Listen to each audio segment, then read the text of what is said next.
Hello people, welcome back to the Just Joe Football Show, and it's time for another Leeds United update. Now, before we get into today's video, public service announcement, we are just 60 people away from 16,000 subscribers. Target of 20 by the end of the year. We are literally less than 100 people away from 16k. So if you are new to the channel, I implore you, I beg you, please subscribe to the channel. Like the video, get your comments in, and of course hit that notification bell. And let's get into it. I don't think I do it. Arsenal started like house on fire. Signing number 2 for this new era. It's Judgment Day, people. Yeah! What did your boy tell you? It was never in doubt. Never in doubt. Don't believe in any luck, I believe I'm self-made, yeah. So folks, the reasons for doing this video really is down to the downright disrespect that I have seen for our number 9, Patrick Bamford, over the last 24 to 48 hours. The dude was trending on social media over the weekend and Monday for parts of that time as well. And, you know, I've seen some fans even say, is his time as a Premier League footballer done? Honestly, the mind boggles. The mind boggles. Look at the performance of Leeds United pre-halftime, post-halftime. See the marked difference. We dominated top of the league. Why? Because Patrick Bamford was leading the line. One Phil Hayes actually done an article and he picks out a few key things. He says when Bamford was on the pitch, so many of the passes were progressive, aimed forward, all invited by the runs he makes through the gaps in between centre-backs and full-backs. His movement is second to none. Second to none. If Bamford got 25 to 30 goals a season, guess what? He won't be at Leeds United. We understand how Bamford's form fluctuates. We understand that he misses a lot. Now, I'm going to go out on a limb here and say, if he can stay fit, he gets 10 to 15 goals this season. And we're only 8 games in, 9 games in, 10 games in, whatever it is. And I'll go out on a limb and say that. If he can remain fit, which is a big if. You know, don't get it twisted when I call him Ledley King 2.0 and I say that he's broken. Because ultimately what we've seen for the past 12, 18 months is that. But do I think if he's fully fit that he will get goals and lead this club to safety and Premier League mid-table obscurity? Yes. Without a doubt. If Bamford would have stayed fit, I genuinely believe he'd have gone to the World Cup because he'd have not been ring rusty and he'd have got goals. But people have short memories. History has shown us that this is what Bamford does. And I remember going to Preston away when he was getting jeered and cheered because he was scoring goals in the warm-up. That game he got 2. Do not question Patrick Bamford overly too much because he will silence the doubters. A lot of it's on social media. In the ground, he gets nothing but support. I've been there and experienced that myself. And the thing is with Patrick, once he gets one, he'll go on a run. And I think he'll score at the weekend. I'm going out on a limb here. If Patrick Bamford starts, he scores at the weekend and he hits some form and he gets a couple against Fulham. I'm that confident in his ability as long as he stays fit. Everything Tita Green at the minute, when he is on the pitch, is exemplary. His movement, he occupies defenders. He gives them a torrid time. He's so intelligent with the way that he plays. And again, I'll come back to it. His movement is exceptional. One of the frustrating things during that first season in the Championship was his failure to convert chances. And then as we learn more about football, me personally, due to Bielsa and a lot of the content that was put out due to the fact that we have Bielsa, is that as long as he's getting in them right moments, it's showing. That's the main thing with the striker. He's getting in the right positions. He's getting in the right positions to score the goals. Now, this has been the lightning rod with which to beat him with. The fact that Patrick Bamford has just played 300 minutes of Leeds United's 898 this season, and he's missed the biggest chances in the league. Now, of course, when you just look at it in isolation, it looks bad. It does look bad. But whose fault is that? I would argue it's not really Patrick's. And I know a lot of people will say, what are you on about? He's on the end of the chances. but he's actually coming back to full fitness while expected to play massive amounts of minutes for Leeds United. He shouldn't have been put in that situation, you know? Let's not forget that Patrick probably mentally as well, he's going through a lot. He's had like 12 months out of injury, trained like 6 times or whatever in total last season. And basically his dreams of going to a World Cup have gone up in smoke. And furthermore, he's actually been tasked with carrying this Leeds United side. You know, in press conference, all that gets spoken about is Patrick Bamford.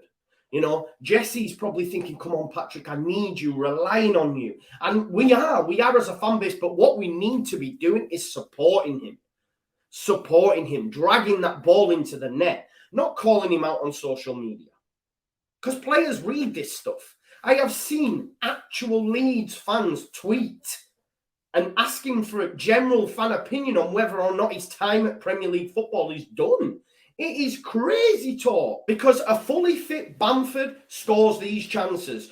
Do not put your lightning rod at Bamford, put it at the board for not getting someone to help supplement Bamford. Because fully fit, I don't want no one else. I don't want no one else. People will speak about, oh, I want 20, 30 goals a season, man. They don't exist. They don't exist. Yeah? All them names that I mentioned in the summer that I got battered for, Shea Adams, Morphy, all these, they get 10 to 15, if that. You know? But I would take Bamford over any of them. And as I've said, them 20 to 30 goal a season strikers don't exist. Those that want this killer that's going to score you all these goals as well, guess what? They wouldn't fit our style of play. They wouldn't fit our system. We have a specific profile of striker that Leeds United need. Rodrigo could go somewhere else and score goals. Joffy, Nyonto, all these players, they're not the right profile of striker that we need. Patrick Bamford is it. Is it.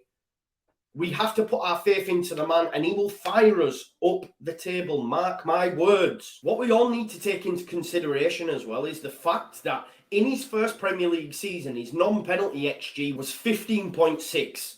He scored 15 non-penalty goals, 17 in total when you include the penalties.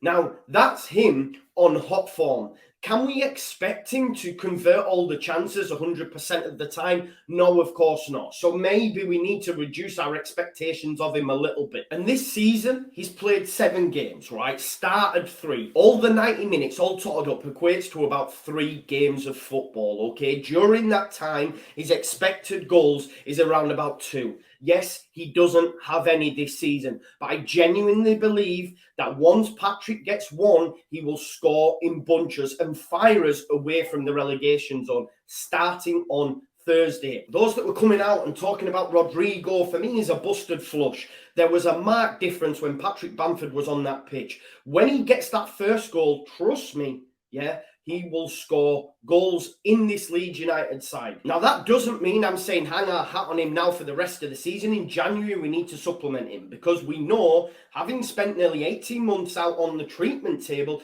that he's not going to be able to carry this form through. But he is starting to improve. He is getting on the end of chances. Match sharpness will come and goals will come. And remember, I told you this. On the intro, it says, don't doubt your boy. Don't doubt your boy.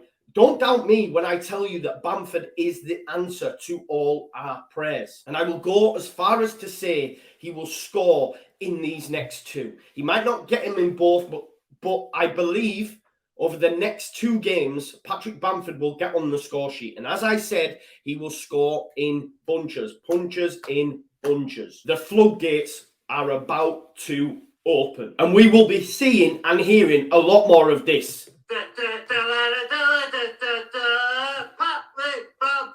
He's on fire, mate. Now, further on from that, I want to talk about the next 2 games. A massive week for Leeds United in terms of their season. A monumental week, if you like. We have 2 teams that, for me, we should be getting 6 points. The least is 4. But for me, it needs to be 6. We go to Leicester on Thursday.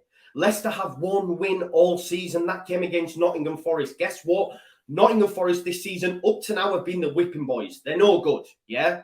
They've got draws at home against Brentford and Palace. When you look at that, 2 difficult teams, we've lost to them both. If they can win draws there, maybe a point away at Leicester isn't that good. Now, me personally, I want all 3. I want all three. I want to carry that performance from Arsenal into these games. Jesse needs to come up with a plan, which means we're able to break teams down, because I expect Leicester and I expect Fulham to be tough to beat. And we need to take the game by the scruff of the neck, not be giving these the ball so we can counter press. We need to be the aggressor, and Jesse, the manager, has to come up with a plan for that. Leicester have no Maddison. He has been their only decent player this season, the shining light. Rodgers doesn't even want to be there. He spoke after the weekend's result and said, yeah, the board have got a difficult decision to make. He wants to be sacked. He wants his money. He wants to go off into the sunset. Let's further impound that misery and beat Leicester City. I remember Patrick Bamford scoring an absolute screamer against Leicester City, and he's going to do it on Thursday. Mark my words. And that moves us on to Sunday. Now, I believe Fulham will be a tougher game, but we have a good record at home. Remember, we've only conceded 3 goals now after Arsenal scored, the lowest in the Premier League than any other side. So at home, it's decent. And 8 of our 9 points have come at home. So do I expect us to beat Fulham? Yes, 100%.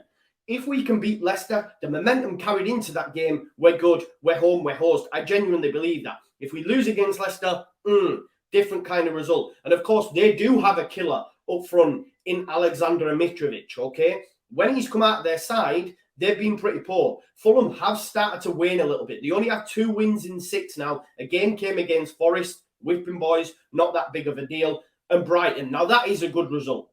That is a good result. But Mitrovic, not 100%, not firing as he once was. Fulham starting to win. I expect us to win that game. Now, just bringing this video to a close, I know it will have upset a lot of people. I know a lot of people were going, you're talking rubbish. They can't stick Bamford. Maybe you are some of them that are on social media saying he's done at Premier League level, etc. I understand it, but this is just my opinion. You come for my opinion, and believe me when I say Patrick Bamford is the man, okay? We do need to supplement him in January, but he needs our support. He gets it on the terraces. He needs it on social media as well. Bamford is the answer and will prove the doubters wrong, like he has done many times before in a Leeds United shirt. Now, let me know your thoughts in the comments. Have I been on the wacky backy? Am I deluded? Let me know. Please smash a like on the video. Subscribe to the channel. I want to get to 16K. Smash a like and hit that notification bell. And I'll be seeing you on Wednesday, where we'll be talking more about Patrick Bamford for the midweek fix. Thanks as always for watching, and I'll see you in a bit. Peace out. Leeds.